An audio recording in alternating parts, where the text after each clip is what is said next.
পেহেলগাঁওয়ে জঙ্গি হামলার পিছনে পাকিস্তান রয়েছে বলে ক্রমশ সন্দেহ জোরালো হচ্ছে। বুধবারই কেন্দ্রীয় মন্ত্রিসভার নিরাপত্তা বিষয়ক কমিটির বৈঠক বসে প্রধানমন্ত্রী নরেন্দ্র মোদীর বাসভবনে। নয়াদিল্লিতে সেই বৈঠক শেষে ভারতের তরফে পাকিস্তানের বিরুদ্ধে 5টি সিদ্ধান্ত ঘোষণা করা হয়, যেগুলির মধ্যে রয়েছে পাকিস্তানের সঙ্গে 1960 সালে সিন্ধু জলচুক্তি স্থগিত করা, রয়েছে ওয়াঘা আটারি সীমান্তে ভারতের ইন্টিগ্রেটেড চেকপোস্ট বন্ধ করে দেয়া।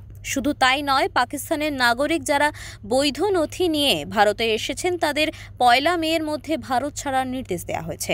এছাড়াও বাতিল করে দেওয়া হচ্ছে পাকিস্তানের নাগরিকদের জন্য সার্ক ভিসা।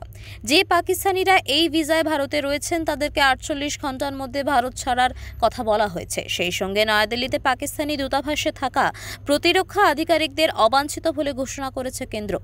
1 সপ্তাহের মধ্যেই সেই আধিকারিকদের ভারত ছাড়তে বলা হয়েছে। পাকিস্তানের ইসলামাবাদের ভারতীয় দূতাবাসে কর্মী সংখ্যাও কমিয়ে আনা হয়েছে। সেখানে কর্মী সংখ্যা 55 থেকে 30 করে দেওয়া হয়েছে। যতদিন না পাকিস্তান সন্ত্রাসে মদত দেওয়া বন্ধ করছে, ততদিন এই সিদ্ধান্ত বহাল থাকবে বলে জানিয়েছে কেন্দ্র।